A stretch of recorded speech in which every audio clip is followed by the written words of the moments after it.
Welcome to Mixternal Messaging. I'm your host, Cynthia Hayes, and today I'm joined by Katy Lucey, the founder and managing director of Metric Impact. Yes, thank you for having me. Thanks for coming. I'm excited. Same. Looking forward to this conversation because you have a wealth of knowledge and your background story is great. Can you give us a little glimpse into your history? So for the past decade plus, I've been working in performance marketing agencies, particularly ones that are in a growth or sort of scaling phase. So helping build out teams, build out processes while still, working with clients and driving strategy forward. I recently, within the last 6 months, went out on my own and started my own I don't call it a consultancy because I don't always feel like a consultant. I feel more like a coach, I'm in the weeds with them, coaching them through all these things because transparently, I just hit a wall. I was super burnt out working at an agency.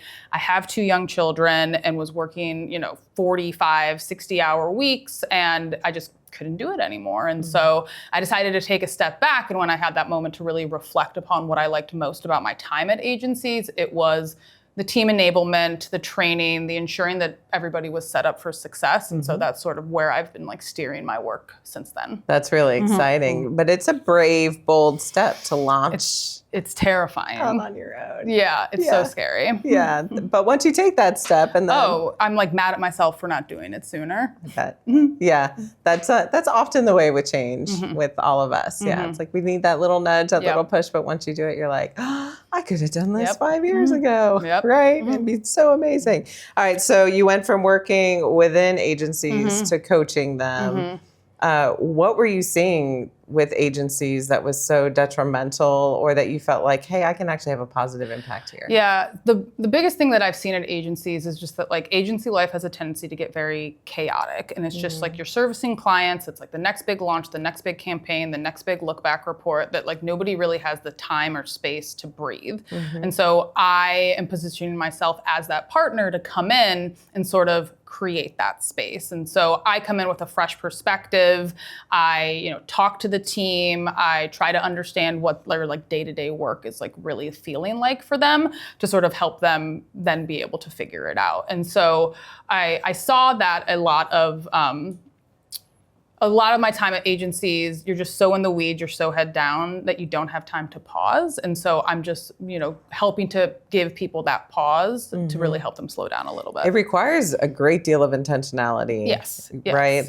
Because I am in agency world, right? Working at a marketing firm, and there are those conversations happen. It's I just need air and to breathe, to step out of the doing the work and to work on the work a little bit, right? Yeah. To have that mindset. Yeah, and it's also too, it's that while you're in it, I really need to stop. I really need to pause. I really need to reset. But you just can't because there's always another deliverable. There's always another deadline, client requests coming in. And so what I've been doing is sort of coming in and being here's how we can work this sort of training and enablement into the work that you're already doing so it doesn't feel just another thing on their to-do list. Right? Yes. Which is often the case. People feel not another meeting, not another to-do, right? Yes. Yeah, so when you initiate, you're walking into a new client, what are the low-hanging fruit? What's the first thing you do? So the first thing I do is I sit down with the team leader. So sometimes it's the CEO, sometimes it's the paid media lead or whomever. And I'm just sort of what is the biggest thing you're trying to solve right now to sort of understand what that problem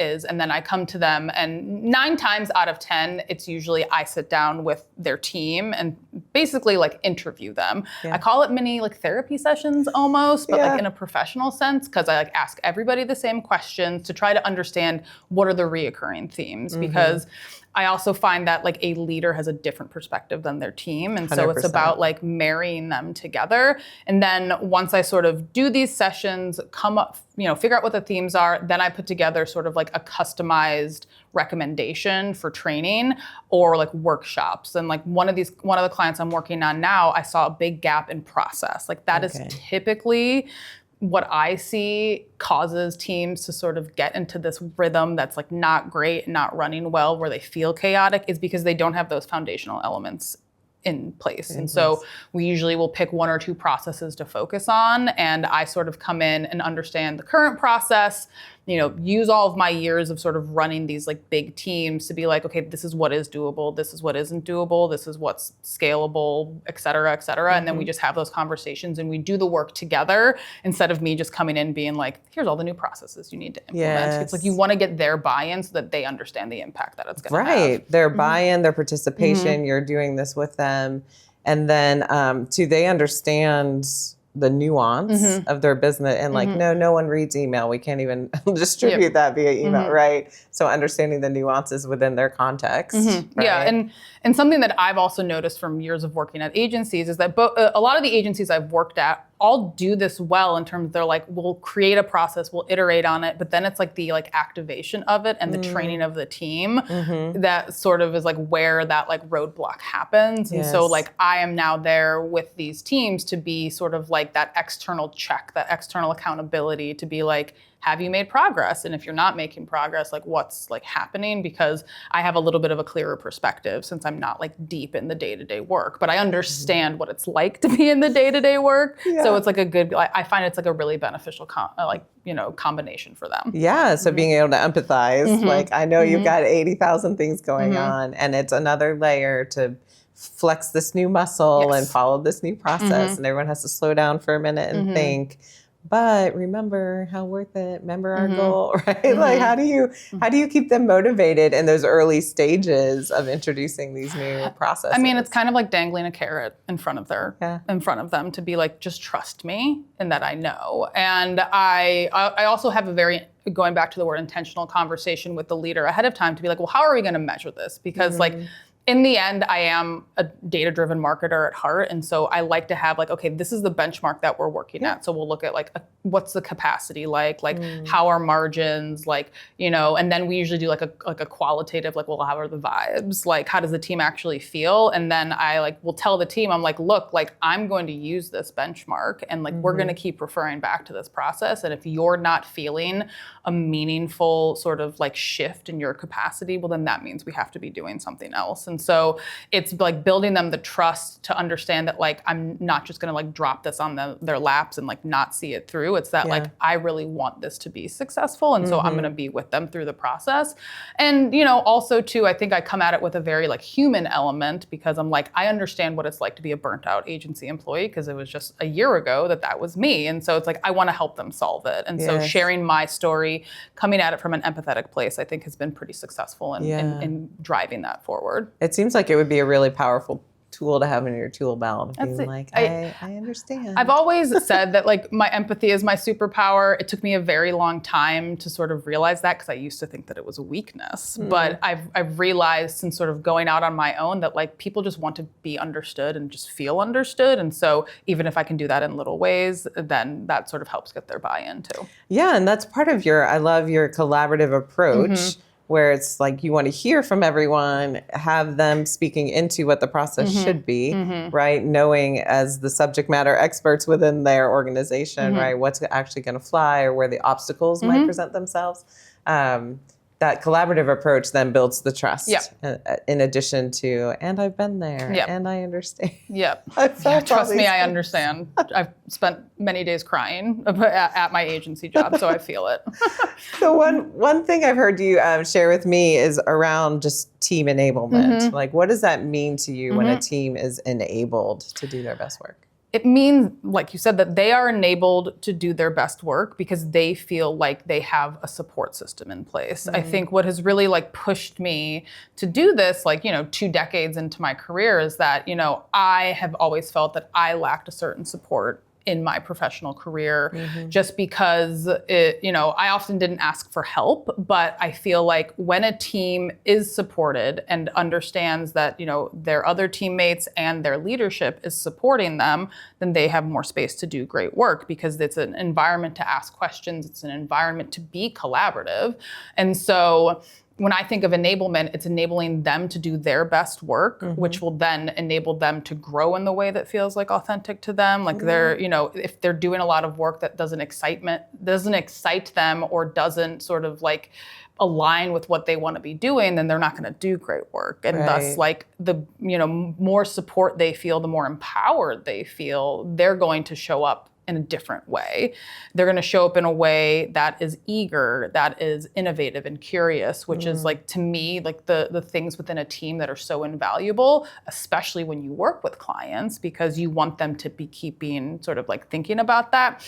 And so when I think about team enablement, it's not just like what's their tech stack, or are they using Asana versus ClickUp? It's like, do they feel like they can do the work properly in a way that feels good for them? That's really exciting, that bringing it back to them and keeping the individual, the actual person with a heart and mind and emotion and all the things behind it, making sure that they're feeling that excitement and that they're energized by the work they're doing, because that does produce great work. Yeah. I love that you use the word curious too, that they're being like these curious learners, that it's something they actually want to be doing, so they're naturally inclined to do it better and to be like, how can I make the, and it's not a mandate of you need to be doing trends research on. I like, one of the questions I like to ask when I have these sort of like discovery sessions is like, what is the work that you wish you could do more of? Yeah. Like, is it more strategy? Like, some people do say like, I would love to do more strategy. I would love to learn this, but then there are some people who are like, I want to be coaching people. Like, I want to be like going down that path. And I think that like, if you can align the work that you're doing with that understanding, like that's also super powerful for them. And so that's also something that I like to. And then they've been heard and feel known in that process too, which is great. Okay, we're going to take a quick little break. All good. And then we're going to come back and dig into more specifics. Cool. Awesome. Thank you. All right. Stay tuned for more Mixternal Messaging. Mixternal Messaging, Marcom That Roars, is brought to you by Liger. Tired of your brand message being a whimper instead of a roar? Mixternal Messaging cracks the code on the secret weapon of B2B success, uniting your internal and external brand narrative. We're taking deep dives into the challenges and strategies to craft a message that resonates, both inside your company and with your clients. No fluff, no theory, just real stories and actionable insights from the trenches. We'll be interviewing marketing and communication rock stars, hearing their triumphs and struggles in the world of mixternal messaging, across industries from tech to healthcare. Ready to make your brand roar? Tune in to Mixternal Messaging, Marcom That Roars, a Liger podcast. For more information, visit ligerpartners.com and follow us on our social media. Welcome back to Mixternal Messaging. I'm your host, Cynthia Hayes, and today I'm joined by Katy Lucey. We are going to dig into more about like the impact you have as you're coaching and consulting these agencies. I'm sure you've seen other consultants, or maybe in your research, how they're approaching things, and like, what advice would you give them? Like, what are we often missing when coaches come in? I think I've had plenty of consultants sort of drop into my agencies over the 10 plus years that I worked at agencies. And the thing that I was always struck by, and that would drive frustration for me and my team, is that they felt like they really never understood like the team and like the work that they were doing. They would just sort of come in and push their own ideas. And even one of the clients I'm working with, she's like, we had a consultant come in here last year and tell us that we just need to reduce the amount of tasks we're doing. But like, if you work at an agency, you understand that like the tasks are always going to be there. Yes. And so I think that like one of the things that like the reality on the ground of working on an agency is that like tasks are never going to go away, because like there's certain ways of working, that has there's to be certain done. Rhythms, there's certain deliverables. It's how you do the work that's going to be different. And I think that like a lot of times consultants are working more directly with leadership, obviously, because the leaders have goals that they're trying to achieve, but they never talk to the team. And so that's sort of like my differentiator, is that like I understand like what the goal is from the leadership perspective and like how they want to see the impact of my work, but understanding how the team feels about that and how the team can sort of appreciate that external perspective is, I think, that sometimes consultants or coaches like miss when they're like working with a team like this. Right. So then they come in with some cookie cutter approach or something. Exactly. Yeah. Or they'll be like, well, this worked for client X, but it might not work for this client. Right. And so, that's what I sort of like love about my experience, is that like I've worked on hundreds of clients. And so I've seen how internal client teams function. I've seen how agency teams function. And so I feel like I can translate that to be like, okay, like there could be something from this client that worked, and there could be something from this client that worked, or maybe there's something completely new that I can think about for them. And I hate the word bespoke. I know that everybody says it, but it's like, I really want to make it feel customized and personalized to that agency and that culture. And I think that that's something that's missing when you have like a Big Four consultant come in or something like that. Yeah, it makes total sense. Your insider knowledge, really helpful. Applied across like all kinds of industries and team sizes and working flows and all that. So what are some of those like leadership behaviors you kind of touched on, starting with leaders, but then taking it to the teams? What are you seeing leaders doing or thinking about that really isn't translating maybe well to teams? I think that a lot of times leaders maybe have different perspectives of how their team is working, and outside of like how the team is actually working, if that makes sense. Like, I'm, working with somebody right now, and they're like, this is what I think the problem is. And when I came in, I'm just like, okay, like that's one of the things that I've observed, but I think that we can go about tackling it in a way that might be different than you would think. And so it's trying to get them to shift their mindset. And when I like share the findings of my interviews, I'm never like, oh, it was this person who said this thing. I'm just like, these are the things that kept coming up. And so, wanting to have that conversation with them. I mean, like, I will say that, like, from like a helping perspective, there is a lot of conversation right now about burnout. And I think that agency leaders do understand that burnout is a thing and they want to prevent it, but they feel like they might not necessarily have the toolkit to do it, or they might be feeling burnt out themselves. And so I also include a touch base with them to understand, like, well, how are the ways that you are working? How are that impacting your team? Because it's like, I want them to feel supported too. Like, are you pitching or selling in a way that's like setting your team up for success? So I usually will review that process with them or their sales team. And so it's kind of like breaking down that wall, but then like also being able to empower my leaders that I'm working with and their teams to keep having that conversation once I leave. And so like establishing that has been beneficial too. That's really powerful, because that is the like make it sticky. Like, how do you get this to really be sticky? It has to be simple, and they have to feel those early wins, right? To really engage with it and want to stay with it. That's really meaningful work. So as you're tackling these systems and you're putting processes into place, bottom line, we need to perform for clients, right? So how does that ultimately, trickle all the way through to impact marketing performance? So at least what I have found in my experience is that a well-supported team with, well-followed processes, all that support, they produce better work for the clients because they have more space to think strategically and to be more of a partner to them. Something that like usually goes like hand in hand with like figuring out processes is also sort of like revisiting the work that they are putting out for the client. Like, are they being strategic enough? Like, are they able to translate the data that they're getting into a story that the client will understand? So it's like a combination of sort of those more like putting the process in place trainings, but then also some of those strategic trainings. And so if you have a team that has a space to be strategic, enjoys being strategic, and wants to be strategic, then they are going to be more strategic for the clients. And so, my hypothesis is that like teams who have space to do the work that they enjoy are going to do better work because it aligns with that. And you do have to marry it with, the goals of the team, because you have to be checking margins. You have to be checking the impact to the P&L and the bottom line. And you also have to understand that like, okay, well, like things like reports and ad builds and some of these sort of more like day-to-day things do still have to come together. And so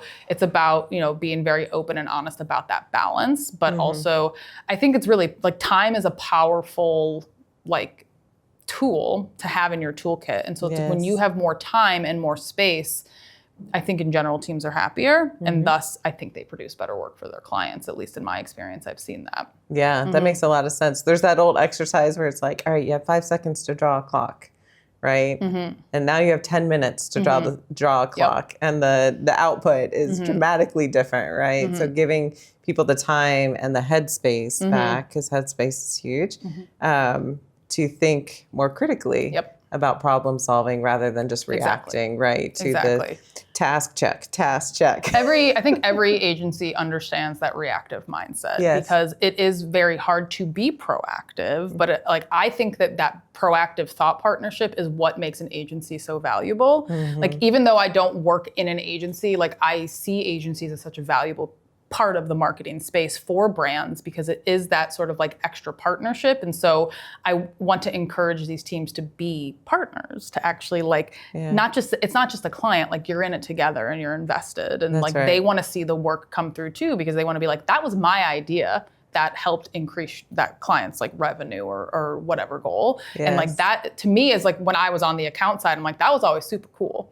Because like, that was then motivating for me to like continue to do great work. You're like, this is working. I know. They are successful. Look at that. Yeah. Making clients wildly successful is so rewarding. Yeah, that's what it's all about. Yeah, when you're engaging as a partner.